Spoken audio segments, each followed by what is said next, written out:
اب ایک اور چیز ہے یہاں پر جو انسان کو عطا کی جاتی ہے اس دنیا کے اندر، کہ انسان کو جو متقی بن جائے، پرہیزگار بن جائے، اس کو تمام انسانوں سے افضل ترین انسان ہونے کی گارنٹی دے دی جاتی ہے۔ اگر میں اپنے علاقے کی بات کروں، منڈی بہاؤدین کیا ہمارا ادھر گجرات کا ضلع ہے، اس کی بات کروں تو ہمارے ہاں ادھر مختلف ذاتیں ہیں۔ مثلا اگر میری ذات کو دیکھیں تو وڈائش ہے، اور کچھ تارڑ ہوں گے، چیمے ہوں گے، چٹھے ہوں گے، اور کچھ ذاتیں پیشہ کے لحاظ سے بھی ہوتی ہیں، کوئی لوہار ہے، موچی ہے، ترخان ہے۔ تو خدا کی عزت کی قسم اس بات کو تھوڑا سا توجہ کے ساتھ سماعت کیجیے گا، اگر آج رب کائنات نے کسی انسان کو ایسے خاندان میں، برادری میں، قوم میں پیدا کر دیا ہے جو زمیندار ہے یا جس کے پاس دولت ہے، مال ہے، تو یاد رکھیں اس میں آپ کا کوئی کمال نہیں ہے۔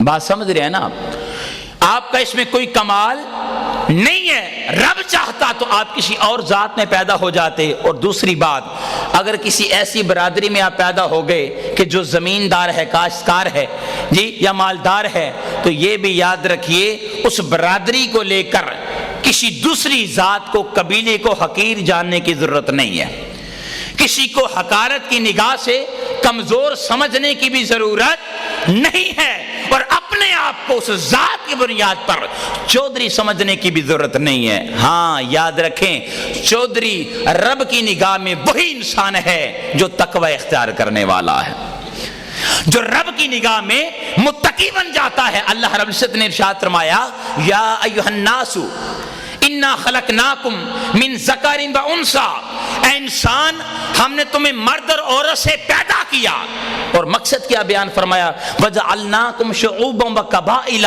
لتعارفوا، اور پھر ہم نے تمہیں قوموں کے اندر، گروہوں کے اندر، قبیلوں کے اندر تقسیم کیا۔ مقصد کیا؟ لتعارفوا، تاکہ تم ایک دوسرے کو پہچان سکو، ایک دوسرے کا تعارف کر سکو۔ لیکن آج ہم نے ان قبیلوں کو لے کر، ان ذاتوں کو لے کر ہم نے چدراہٹ سوسائٹی کے اندر پروان چڑھانا شروع کر دی ہے، اور لوگوں کو ہم حقیر سمجھنا شروع ہو گئے ہیں۔ نہیں حاضرین محترم، اللہ رب العزت کی بارگاہ میں صاحب کرامت اور بڑا انسان وہی ہے جس کے بارے میں رب نے ارشاد فرمایا، ان اکرمکم عند اللہ اتقاکم، جو رب کی نگاہ میں صاحب تقوی انسان ہے، جو متقی ہے وہی انسان صاحب کرامت ہے اور بڑا انسان ہے۔ اور اسی طرح آخری چیز جو دنیا کے اندر متقی کو عطا کی جائے گی، اس وجہ سے بھی کافی لوگ پریشان نظر آتے ہیں۔ محترم اشفاق صاحب تشریف فرما ہیں، رات کو بھی ہم آپس میں گفتگو کر رہے تھے تو اشفاق صاحب اس بات کا بھی تھوڑا سا اظہار کر رہے تھے کہ اکثر لوگ صاحب اولاد آپ میں سے بیٹھے ہیں اور وہ اس وجہ سے پریشان نظر آتے ہیں کہ ہماری اولاد چھوٹی ہے، بچے چھوٹے ہیں، بیٹا چھوٹا ہے، بیٹی چھوٹی ہے، اگر اس حالت میں میں اس دنیا سے رخصت ہو گیا، اس دنیا سے چلا گیا، تو میرے بیٹوں کی، بیٹی کی، اولاد کی حفاظت کون کرے گا؟ میرے بچوں کی حفاظت کون کرے گا؟ تو یاد رکھیں اللہ رب العزت نے ارشاد فرمایا، اے انسان اگر تو مجھے اس بات کی گارنٹی دے دے کہ تم متقی بن جائے گا، تیری اولاد کی حفاظت ذات خدا اپنے ذمہ لے لیتی ہے، پھر تمہیں پریشان ہونے کی ضرورت نہیں ہے۔ قرآن کے اندر رب کائنات نے ارشاد فرمایا، سورہ النساء آیت نمبر 9، وَلْيَخْشَ الَّذِينَ لَوْ تَرَكُوا مِنْ خَلْفِهِمْ ذُرِّيَّةً ضِعَافًا خَافُوا عَلَيْهِمْ، اگر کوئی بندہ اس وجہ سے پریشان رہتا ہے، اولاد چھوٹی ہے، اگر ان کو چھوڑ کر میں آخرت کی طرف روانہ ہو گیا، اس دنیا سے رخصت ہو گیا، تو ان کی حفاظت کون کرے گا؟ رب نے ارشاد فرمایا، فَلْيَتَّقُوا اللَّهَ وَلْيَقُولُوا قَوْلًا سَدِيدًا، اے بندے مجھے دو چیزوں کی ضمانت دے دے، ایک چیز کہ تو ہمیشہ تقوی اختیار کرے گا، اور دوسرا تو ہمیشہ حق کا ساتھ دے گا اور ہمیشہ سیدھی بات کرے گا۔ تو اے انسان پھر اولاد کی فکر کرنے کی ضرورت نہیں ہے، بلکہ اولاد کی حفاظت کا ذمہ ذات خدا اپنے ذمہ لے رہی ہے۔ تو یہ سارے انعامات، سارے فوائد سارے ثمرات خالق کائنات متقی انسان کو اس دنیا کے اندر عطا فرما رہا ہے، اور چاند انعامات وہ ہیں جو اللہ رب العزت انسان کو آخرت میں عطا فرمائے گا۔ اس میں سب سے پہلا جو انعام ہے، جو ہی انسان کی آنکھیں بند ہوں گی متقی انسان کی، تو سامنے جنت کے دروازوں کو کھول دیا جائے گا، پھر جنت اس انسان کا انتظار کر رہی ہے۔ اور قرآن کے اندر اللہ رب العزت نے ارشاد فرمایا تلک الدار الآخرہ نجعلها للذین لا یریدون علوا ولا فسادا۔ اگر کوئی انسان زمین کے اندر اپنی بڑھائی بیان نہیں کرتا اور فساد انگیزی نہیں کرتا، اسی کے بارے میں رب کائنات نے ارشاد فرمایا والعاقبۃ للمتقین، تو جنت اس انسان کا انتظار کر رہی ہے، اس انسان کا اچھا ٹھکانہ ہوگا۔ پھر قیامت والے دن جب کسی انسان کو کوئی ٹھکانہ میسر نہیں آئے گا اور کسی انسان کو کوئی سایہ میسر نہیں آئے گا، یاد رکھیں جو انسان متقی بن گیا، تقوی کی دولت سے سرفراز ہو گیا، قیامت والے دن خالق کائنات اس انسان کو عرش الہی کا سایہ عطا فرمائے گا، عرش الہی کا سایہ۔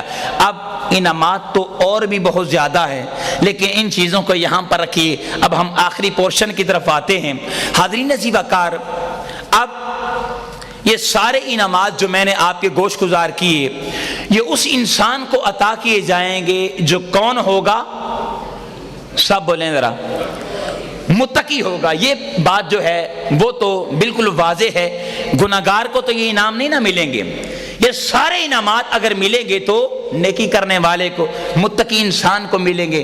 اب ذہن کے اندر سوال آتا ہے کہ حضرت صاحب یہ انعامات تو دیے جائیں گے متقی انسان کو، لیکن ہمیں یہ بھی بتائیں کہ ہم متقی بن کیسے سکتے ہیں، تقوی کی دولت سے سرفراز کیسے ہو سکتے ہیں؟ تو یاد رکھیں، اگر انسان نماز پڑھتا ہے تو نماز کے ذریعے بھی انسان متقی بن جاتا ہے۔ اگر کوئی انسان حج کرتا ہے تو حج کے ذریعے بھی انسان کو تقوی عطا کیا جاتا ہے۔ اگر انسان قربانی دیتا ہے تو قربانی بھی انسان کو تقوی عطا فرماتی ہے۔ عدل و انصاف کریں، گویا کہ ہر نیکی کا کام وہ انسان کو تقوی عطا فرماتا ہے۔ لیکن چونکہ ہمارا موضوع ہے رمضان اور تقوی، تو ہم یہ دیکھتے ہیں کہ ہم رمضان المبارک کے اندر متقی کیسے بن سکتے ہیں، رمضان میں کن چیزوں کا اہتمام کر کے ہم تقوی کی دولت سے سرفراز ہو سکتے ہیں۔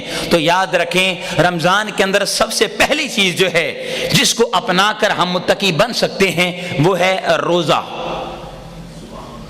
اب مجھے بدقسمتی سے یہاں پر یہ جملے کہنے پڑ رہے ہیں کہ ہم ہیں تو مسلمان، ہیں تو کلمہ پڑھنے والے، روزے کا اہتمام کرنا تو دور کی بات، خانے والوں ہم روزے کا ادب اور حیا کرنا بھی بھول گئے ہیں۔ ہم تو اکثر سفر میں رہتے ہیں، اور آپ میں سے بھی اگر کوئی شخص سفر میں ہے تو دیکھتا ہوگا کہ سوسائٹی کے اندر کیا ہو رہا ہے، اور ممکن ہے کہ آپ نے اسی شہر کے اندر دیکھا ہو۔ جی بیمار ہے الگ بات ہے، لیکن تندرست انسان جو ہے وہ بھی آج کے اس دور کے اندر روزوں کا اہتمام نہیں کر رہے۔ چلیں ایک الگ بات ہے کہ روزہ انسان نے نہیں رکھا، کوئی بات نہیں، جی ممکن ہے کوئی اس کو عذر ہوگا، لیکن کم از کم روزے کا ادب اور حیا کرنا تو ضروری ہے نا۔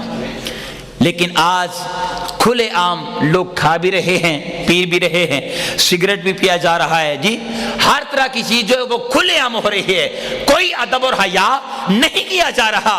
لیکن ایک وقت تھا، ایک زمانہ تھا کہ مدینہ کی سرزمین تھی، اور وہ یہودی شخص تھا جس نے روزے کے ادب میں، رمضان کے ادب میں اپنے بیٹے کو تھپڑ مارا کہ مسلمانوں کا رمضان ہے، روزہ ہے، تو رب کائنات نے اس یہودی کو ایمان کی دولت سے سرفراز فرما دیا، ایمان کا نور عطا فرمایا۔ تو خدا را آج ہمیں پلٹنے کی ضرورت ہے، اپنے اسلاف کے طرز عمل پر غور کرنے کی ضرورت ہے اور عمل کرنے کی ضرورت ہے۔ اور ہاں، جو روزوں کا اہتمام کرتا ہے اللہ رب العزت اس انسان کو تقوی کی دولت سے سرفراز فرماتا ہے۔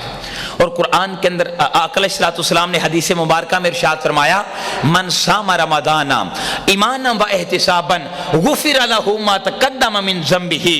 اے انسان، اگر تو ایمان کی حالت میں اور احتساب کی حالت میں رمضان کے روزوں کا اہتمام کرے گا تو تمہارے گزشتہ تمام گناہوں کو خالق کائنات معاف فرما دے گا، تمام گناہوں کو معاف کر دیا جائے گا۔ اور اگلی حدیث مبارکہ روزے دار کے لیے بڑی خوبصورت حدیث مبارکہ ہے، حضور شیخ الاسلام ڈاکٹر محمد طاہر القادری مدد اللہ علیہ آپ نے اپنی کتاب کے اندر بھی نقل فرمائی ہے، فلسفہ صوم کے اندر بڑی خوبصورت حدیث مبارکہ ہے۔ ارشاد فرمایا للصائم فرحتان یفرحہما، روزہ دار کے لیے دو خوشیاں ہیں، اور ان میں سے ایک خوشی کیا ہے؟ اذا فطر فرحا، جب انسان سارے دن کی بھوک کے بعد، پیاس کے بعد وقت افطار روزہ افطار کرتا ہے تو خالق کی کائنات اس انسان کو ایک فرحت اور خوشی عطا فرماتا ہے۔ عام دنوں میں آپ نے دیکھا ہوگا اور آپ اس بات کی تصدیق بھی کریں گے کہ آپ بے شک ابھی ناشتہ کر لیں، سارا دن نہ کچھ کھائیں نہ پئیں، اگلا دن بھی گزر جائے، پھر اگلی رات جا کر آپ کھانا کھائیں، جی پانی پئیں، 2 دن آپ کوئی کھانا پینا بند کر دیں، نہ کھائیں، تو یاد رکھیں جب آپ کل کے دن شام کو کھانا کھائیں گے تو آپ کو خوشی مسرت نہیں ہوگی۔ بات سمجھ رہے ہیں نا؟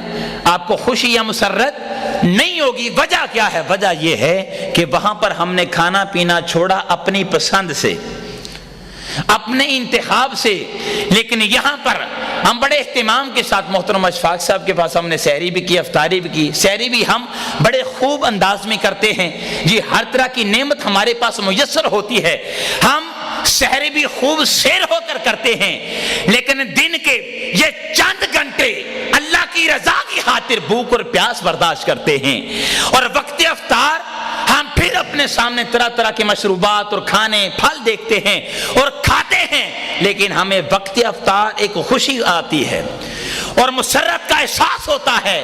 وجہ کیا ہے؟ وجہ یہ ہے کہ دن کو ہم نے جو بھوک اور پیاس برداشت کی ہے اس میں کوئی ہمارا ذاتی انتخاب نہیں تھا، بلکہ جو بھی بھوک اور پیاس برداشت کی ہے وہ فقط رب کائنات کی رضا حاصل کرنے کے لیے کی ہے، خدا کو راضی کرنے کے لیے کی ہے۔ تو ایک خوشی انسان کو وقت افطار عطا کی جاتی ہے، اور دوسری خوشی ایسی خوشی ہے کہ خانے والوں پوری کائنات کے اندر اس طرح کی خوشی کوئی اور ہے ہی نہیں۔ اور وہ خوشی کیا ہے؟ حضور نبی کریم صلی اللہ علیہ وسلم نے ارشاد فرمایا دوسری خوشی یہ ہے وَإِذَا لَقِيَ رَبَّهُ بِصَوْمِهِ فَرِحًا، قیامت والے دن جب روزہ دار رب کی بارگاہ میں حاضر ہوگا، اللہ پاک فرشتوں سے فرمائے گا اے فرشتوں، آج میرے اور اس بندے کے درمیان جتنے پردے ہیں، جتنے حجابات ہیں، ان تمام حجابات کو اٹھا دیا جائے اور میرے اس روزہ دار کو میرا دیدار کروایا جائے، میرا دیدار کروایا جائے۔ میرا یہ بندہ فقط میری خاطر بھوک برداشت کرتا رہا، پیاس برداشت کرتا رہا، آج میرے اس بندے کے درمیان جتنے پردے ہیں ان کو اٹھا کر میرا دیدار کروایا جائے، میرا مکھڑا دکھلایا جائے۔ اور ہاں، رب کا دیدار اس انسان کو میسر آتا ہے، اس انسان کو ملتا ہے جو انسان اپنی جان رب کی بارگاہ میں قربان کرتا ہے، جو شہید ہوتا ہے۔ وقت شہادت اللہ پاک تمام پردوں کو اٹھا دیتا ہے اور اس شہید کو اپنا دیدار کرواتا ہے۔ یہی وجہ ہے قیامت کے دن جنت کے اندر اللہ پاک تمام جنتیوں سے پوچھے گا اے جنتیوں، جو وعدے تم سے کیے گئے آیا کہ مل گئے؟ مولا سارے انعام مل گئے، تیری ساری نعمتیں مل گئے، لیکن چند لوگ افسردہ حالت میں، پریشان حالت میں جنت کے کونے میں بیٹھے ہوں گے۔ مولا پوچھے گا ارے تمہیں کس چیز کی طلب ہے؟ وہ نعمتیں میسر نہیں آئیں؟ مولا تیری ساری نعمتیں مل چکی ہیں، مولا تیرے سارے انعامات، سارے وعدے پورے ہو چکے، لیکن ایک چیز کی کمی ہے۔ مولا جب ہم نے اپنی جان تیری راہ میں قربان کی، ہمارے جسم میں گولی لگی، جسم پر تلوار چلی اور ہمارے جسم سے خون نکل رہا تھا اور روح قفس انسلی سے پرواز کر رہی تھی، مولا تو نے پردوں کو اٹھا کر ہمیں اپنا دیدار کروایا تھا۔ اب ہم چاہتے ہیں کہ جنت میں بھی تیرا بار بار مکھڑا دیکھیں، تیرا دیدار کرے تو یہ انعام اللہ رب العزت شہید کو عطا فرمائے گا۔ لیکن آقا علیہ الصلوۃ والسلام نے ارشاد فرمایا جو بندہ رمضان کے روزوں کا اہتمام کرتا ہے تو قیامت والے دن جنت کے اندر اللہ رب العزت تمام پردوں کو اٹھا کر اس روزہ دار اس نیک انسان کو بھی اپنا دیدار کروائے گا۔ تو پہلی چیز یہ ہے یاد رکھیں کہ ہم روزے کے ذریعے متقی بن سکتے ہیں، صاحب تقوی بن سکتے ہیں۔ دوسری چیز ہے قیام اللیل، رات کا جاگنا، نماز تراویح ادا کرنا، رات کو نماز نفل ادا کرنا، رات کو قیام کرنا اور رات کو اٹھ کر اللہ رب العزت کی بارگاہ میں حاضر ہونا۔ تو قیام کے ذریعے بھی انسان متقی بن سکتا ہے، جس کے بارے میں حضور نبی کریم صلی اللہ علیہ وسلم نے ارشاد فرمایا من قام رمضان ایمانا و احتسابا غفر لہ ما تقدم من ذنبہ۔ جس طرح رمضان کے بارے میں ارشاد فرمایا اسی طرح قیام اللیل کے بارے میں بھی ارشاد فرمایا جو بندہ رات کا قیام کرتا ہے، رات کو کھڑا ہو کر اس کی بارگاہ میں عبادت کرتا ہے تو اس انسان کے بھی گزشتہ تمام گناہوں کو معاف کر دیا جاتا ہے۔ اور گناہوں کو کیسے معاف کیا جاتا ہے؟ آقا علیہ الصلوۃ والسلام کی بڑی خوبصورت حدیث مبارکہ ارشاد فرمایا خرج من ذنوبہ، وہ انسان گناہوں سے اس طرح خارج کر دیا جاتا ہے، نکال دیا جاتا ہے کہ یوم ولدتہ امہ، جس طرح وہ بندہ ماں کے پیٹ سے باہر آیا تھا تو بالکل پاکیزہ تھا۔ جو بندہ رات کو قیام کرتا ہے تو خالق کائنات اس انسان کو بھی گناہوں سے یوں پاک کر دیتا ہے، اس انسان کو بھی یوں پاک کر دیا جاتا ہے۔ جب بچہ عالم ارواح سے انتقال کرتا ہوا اس دنیا کے اندر آتا ہے تو بولیے اس پر کوئی گناہ ہوتا ہے؟ بالکل پاکیزہ روح ہوتی ہے، خوبصورت، جہاں گناہ کا تصور بھی نہیں کیا جاتا۔ تو آقا علیہ الصلوۃ والسلام نے ارشاد فرمایا جو بندہ رات کو قیام کرے گا تو اس انسان کے بھی گناہوں کو یوں پاک اور صاف کر دیا جائے گا۔ اب تھوڑا سا اور آگے بڑھے، قیام اللیل، پھر آ جاتی ہے نماز تہجد۔ نماز تہجد کے ذریعے بھی ہم متقی بن سکتے ہیں۔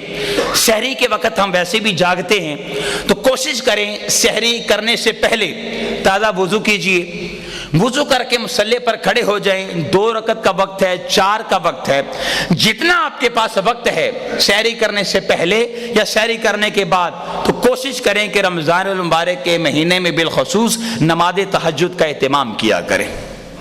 جو بندہ نماز تہجد کا اہتمام کرتا ہے تو خالق کائنات اس انسان کو استغنا کی دولت عطا فرماتا ہے، یعنی اس انسان کو غنی کر دیتا ہے۔ پھر اس بندے کو دنیا کے اور لوگوں کے در پر جا کر مانگنے کی ضرورت پیش نہیں آتی، اللہ پاک اپنی بارگاہ سے اس انسان کو مال و دولت عطا فرماتا ہے اور اس انسان کو تقویٰ کی دولت بھی مل جاتی ہے۔ علامہ محمد اقبال رحمۃ اللہ علیہ آپ کیسے گویا ہوئے تھے کہ عطار ہو، رومی ہو، رازی ہو، غزالی، کچھ ہاتھ نہیں آتا بیاہ سحرگاہی۔ اے انسان اگر تو خدا کی قربت حاصل کرنا چاہتا ہے، مولانا روم، مولانا رازی، اسی طرح حضرت امام فخر الدین رازی رحمۃ اللہ علیہ، امام غزالی رحمۃ اللہ علیہ، ان کے نقش قدم پر چلنا چاہتا ہے تو اے بندے تمہیں رات کو اٹھ کر قیام کرنے کی ضرورت ہے اور نماز تہجد ادا کرنے کی ضرورت ہے۔ تو جو بندہ اس چیز کا اہتمام کرتا ہے اس کے بارے میں آقا علیہ الصلوۃ والسلام کی بڑی خوبصورت حدیث مبارکہ ہے، ارشاد فرمایا اشراف امتی، میری امت کے برگزیدہ لوگ وہی ہیں۔ کون لوگ؟ حملۃ القرآن و اصحاب اللیل، جو قرآن کو اپنے سینے میں اٹھائے ہوئے ہیں، و اصحاب اللیل، اور جو رات کو اٹھ کر قیام کرنے والے ہیں، رات کو اٹھ کر جاگ کر خدا کی عبادت کرنے والے ہیں۔ حضور نبی کریم صلی اللہ علیہ وسلم نے ارشاد فرمایا وہی لوگ میری امت کے برگزیدہ انسان ہیں، بندے ہیں۔ پھر اسی طرح رمضان کے مہینے میں ہم صدقہ اور خیرات دے کر بھی متقی بن سکتے ہیں۔ یہ بھی اگر ہم عمال کریں گے تو کیا بنیں گے؟ تقویٰ کی دولت سے سرفراز ہوں گے۔ عام دنوں میں ہم اتنا زیادہ اہتمام نہیں کرتے، صدقہ نہیں دیتے، خیرات نہیں کرتے، لیکن جب رمضان کا مہینہ آتا ہے تو ہر شخص رب نے جتنی اس کو توفیق عطا فرمائی ہے وہ کوشش کرتا ہے کہ لوگوں کی مدد کرے۔ اور خدا را تمامی احباب سے یہ گزارش کرنا چاہوں گا کہ آج کل حالات لوگوں کے بہت زیادہ تنگ ہیں، آپ جانتے ہوں گے، بتانے کی ضرورت نہیں ہے۔ کوشش کیجئے کہ ان لوگوں تک اپنی امداد پہنچائیں جو کسی کے سامنے ہاتھ نہیں پھیلاتے۔ بات سمجھ رہے ہیں نا؟ جو مانگتے نہیں ہیں، جن کو سفید پوش کہا جاتا ہے۔ ایک تو ہے نا کچھ لوگ ہیں جن کو مانگنے کی عادت ہوتی ہے، ہر انسان سے وہ بلا جھجک مانگ لیتے ہیں، لیکن ہمارے رشتہ داروں میں پہلی کوشش یہ کیا کریں کہ اپنے رشتہ داروں میں دیکھیں۔ اگر آپ کی بہن الگ گھر میں رہتی ہے، بھائی الگ گھر میں رہتے ہیں اور وہ غریب ہیں، چچا ہے، خالہ ہے، ماموں ہے، رشتہ دار ہیں جو قریبی رشتہ دار، پہلا ان کا حق بنتا ہے کہ آپ ان کی مدد کریں۔ بات سمجھ رہے ہیں نا؟ جتنی رب نے آپ کو توفیق عطا فرمائی ہے بس اسی چیز کو ملحوظ رکھتے ہوئے ان کی مدد کر دیں۔ آقا علیہ الصلوۃ والسلام کا بھی یہ معمول تھا کہ جب رمضان کا مہینہ آتا تو حدیث مبارکہ ہے، بیان کی جاتی ہے کہ جب رمضان کا مہینہ آتا تو آقا علیہ الصلوۃ والسلام کی سخاوت وہ اس عروج پر ہو جاتی کہ تیز ہوا سے بھی آقا علیہ الصلوۃ والسلام بڑھ جایا کرتے تھے۔ تیز ہوا سے بھی تیزی سے آقا علیہ الصلوۃ والسلام سخاوت کرتے تھے۔ اور اس کی دوسری وجہ یہ ہے کہ چونکہ جبریل امین علیہ السلام آقا کی بارگاہ میں بار بار حاضر ہوتے تھے اور قرآن کی تلاوت کا بھی اہتمام کیا جاتا تھا، دور کیا جاتا تھا۔ اب اس چیز کے ذریعے بھی ہم متقی بن سکتے ہیں۔ اور اب تھوڑا سا ایک آخری چیز بیان کر کے وائنڈ اپ کرتے ہیں۔ سب سے آخر میں آ جاتی ہے چیز اعتکاف۔ رمضان کے مہینے میں ہم اعتکاف کا اہتمام کر کے بھی متقی بن سکتے ہیں۔ ہم سارا سال جلوت میں رہتے ہیں، بیوی بچوں کو ٹائم دیتے ہیں، دوست احباب کو ٹائم دیتے ہیں، اپنے کاروبار کو، بزنس کو ٹائم دیتے ہیں، لیکن اگر کوئی بندہ ان 10 دنوں میں انبیاء کرام کی سنت پر عمل کرے گا۔ اعتکاف کرنا کیا ہے؟ یہ نبیوں کی سنت ہے، آقا علیہ الصلوۃ والسلام کی سنت ہے۔ سیدہ عائشہ صدیقہ سلام اللہ علیہا آپ بیان فرماتی ہیں کہ حضور نبی کریم صلی اللہ علیہ وسلم ہر رمضان المبارک کا جو آخری عشرہ ہوتا اس میں اعتکاف کیا کرتی تھی، اعتکاف کیا کرتی تھی۔ تو کوئی بندہ اگر اعتکاف کرتا ہے تو وہ حضور نبی کریم صلی اللہ علیہ وسلم کی سنت کو اپنا رہا ہے اور خلوت میں جا رہا ہے۔ تو جو بندہ اعتکاف کرے اس کے بارے میں آقا علیہ الصلوۃ والسلام نے ارشاد فرمایا اگر ایک دن کا اعتکاف کیا جائے گا تو اس انسان کو اتنا زیادہ اجر اور ثواب عطا کیا جائے گا، ایک دن کا اتنا اجر ہے کہ اس بندے اور جہنم کے درمیان 3 خندقوں کو کھود دیا جاتا ہے۔ بات سمجھ رہے ہیں نا؟ 3 خندقوں کو فقط ایک دن کا اعتکاف جو کرتا ہے 3 خندقوں کو کھود دیا جاتا ہے۔ اور حضور شیخ الاسلام اس حدیث کو اپنی کتاب میں نقل فرماتے ہیں کہ ایک خندق اس کی لمبائی چوڑائی اس کا کیا عالم ہے جتنا مشرق سے لے کر مغرب تک ہے۔ یہ فقط ایک خندق کا احاطہ ہے، لمبائی چوڑائی ہے۔ اور حاضرین محترم یاد رکھیں جو بندہ 10 دن کا اعتکاف کرتا ہے اس کا عالم کیا ہوگا، وہ انسان خدا کی قربت میں کتنا قریب ہوگا، خدا کی مائیت میں کتنا قریب ہوگا۔ اور خوش نصیب ہیں آپ لوگ کہ آپ تحریک منہاج القرآن کے زیر اہتمام جو لاہور کے اندر اعتکاف ہوتا ہے، جہاں پر ہماری مائیں بہنیں بیٹیاں ان کے لیے الگ پردے کا اہتمام بھی ہوتا ہے، ان کے لیے بھی اعتکاف کا اہتمام کیا جاتا ہے اور ہمارے بھائیوں کے لیے بھی اہتمام کیا جاتا ہے، جہاں پر 10 دنوں کے لیے حضور شیخ الاسلام ڈاکٹر محمد طاہر القادری مدد اللہ علیہ آپ مختلف ٹاپکس پر آپ خطابات بھی فرماتے ہیں، لیکچرز دیتے ہیں، پھر آپ کے صاحبزادگان وہ بھی لیکچرز دیتے ہیں، پھر اسی طرح فقہی نشستوں کا اہتمام کیا جاتا ہے۔ یہ فقہی نشستیں جہاں پر مفتی اعظم پاکستان بامنہاج القرآن مفتی عبدالقیوم خان ہزاروی رحمۃ اللہ علیہ آپ جو ہیں رحمۃ اللہ علیہ کا لفظ جو ہے یہ زندہ کے لیے بھی استعمال کیا جا سکتا ہے۔ بات سمجھ رہے ہیں؟ علماء کرام تشریف فرما ہے۔ حاضرین محترم یاد رکھیں وہ وہاں پر وہ فقہی نشست کا بھی اہتمام کرتے ہیں، لوگ ان کے سامنے بیٹھتے ہیں، جس طرح کا مسئلہ ڈسکس کرنا ان سے پوچھنا ہو وہ اس کا جواب بھی دیتے ہیں، مختلف ٹاپکس پر ان کے لیکچرز بھی ہوتے ہیں۔ پھر اسی طرح تربیتی حلقہ جات کا بھی اہتمام کیا جاتا ہے۔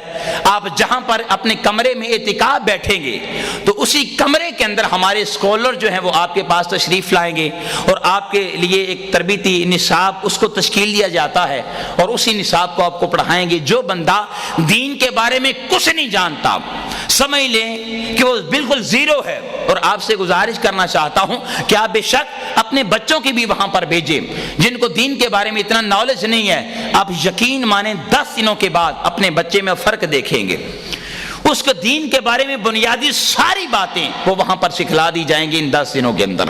تو کوئی شخص اگر اعتکاف کرنا چاہتا ہے منہاج القرآن کے تحت تو ہمارے جملہ قائدین و کارکنان تحریک منہاج القرآن جو یہاں پر تشریف فرما ہے ان کے ساتھ رابطہ کر سکتا ہے۔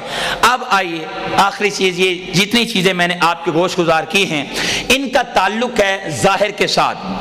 اگر کوئی بندہ یہ ظاہری اعمال کرے گا، مثلا روزہ رکھے، اسی طرح قیام اللیل کرے، انسان صدقہ و خیرات کرے، قرآن کی تلاوت کرے، اعتکاف کرے، یہ ساری چیزوں کا اہتمام کرے تو انسان کو خالق کائنات تقوی کی دولت سے سرفراز فرماتا ہے، اس انسان کو متقی بنا دیا جاتا ہے۔ لیکن یاد رکھیں ایک عمل ایسا ہے جس کا تعلق ظاہر کے ساتھ نہیں ہے بلکہ باطن کے ساتھ ہے، سر کے ساتھ ہے۔ اگر بندہ یہ سارے اعمال بچا لائے، یہ سارے عمل کرے، وہ روزہ بھی رکھے، وہ انسان صدقہ خیرات کرے، اعتکاف بیٹھے، رمضان کا اہتمام کرے، لیکن اگر اس کے دل کے اندر وہ باطنی عمل نہیں ہے تو یہ سارے اعمال رب کی بارگاہ میں کوئی بھی وقت نہیں رکھتے، اللہ کی بارگاہ میں قبول نہیں ہوں گے۔ اور وہ باطنی عمل کیا ہے جس کے بارے میں اللہ رب العزت نے قرآن کے اندر ارشاد فرمایا، ان الذین یغضون اصواتهم عند رسول اللہ۔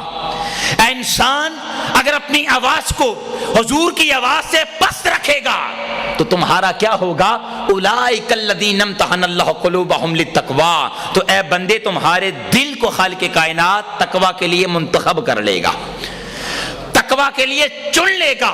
اب فرق کیا ہے، یہ سارے ظاہری اعمال کیے لیکن اگر اس کے دل کے اندر میرے مصطفیٰ کا ادب نہ ہوا، یہی پیغام تحریک منہاج القرآن کا ہے اور حضور شیخ الاسلام ڈاکٹر محمد طاہر القادری مدد اللہ علیہ کا ہے۔ انسان یہ سارے اعمال کرتا رہے، نمازیں پڑھ، روزہ رکھ، زکوٰۃ دے، حج کر، یہ سارا اہتمام کر، لیکن اگر تیرے دل کے اندر میرے مصطفیٰ کی محبت نہیں، آقا کا عشق نہیں، آقا کا ادب نہیں، آقا کی عزت اور تکریم نہیں ہے تو یہ سارے اعمال رب کی بارگاہ میں قبول نہیں ہوں گے۔ رب فرمائے گا کہ اے بندے، جس طرح میں نے تجھے ایک جسم عطا کیا اور جسم میں تجھے میں نے ایک روح عطا کی، روح نکل جائے تو جسم کو قبرستان میں دفن کراتے ہو، اسی طرح بندے میں نے ایک دین کا جسم بنایا ہے اور ایک دین کی روح بنائی ہے۔ دین کا جسم نماز پڑھنا، روزہ رکھنا، زکوٰۃ دینا، حج کرنا، یہ سارے اعمال یہ کیا ہے، دین کا جسم ہے۔ لیکن دین کی روح فقط ایک ہی چیز کا نام ہے جس کو محبت مصطفیٰ کہا جاتا ہے، وہ آقا علیہ السلام کی محبت ہے۔ اگر قیامت والے دن ہم نمازیں پڑھ پڑھ کے اپنے ماتھے پر محراب لے گئے، رب کی بارگاہ میں حاضر ہو گئے، گھٹنے ہمارے گھس گئے، مولا جو تو نے ساری نمازیں فرض کی تھیں ساری نمازیں میں ادا کر کے تیری بارگاہ میں پیش کر رہا ہوں، میری زندگی میں اتنے روزے تھے مولا، سارے سال میں روزے بھی رکھتا رہا، ہر سال زکوٰۃ بھی دیتا رہا، حج بھی کرتا رہا۔ مولا پوچھے گا کہ اے بندے، یہ جو تم میری بارگاہ میں اعمال پیش کر رہا ہے یہ تو ہے دین کا جسم، ارے مجھے یہ بتاؤ اس جسم کے اندر میرے مصطفیٰ علیہ السلام کی محبت کی روح کہاں ہے؟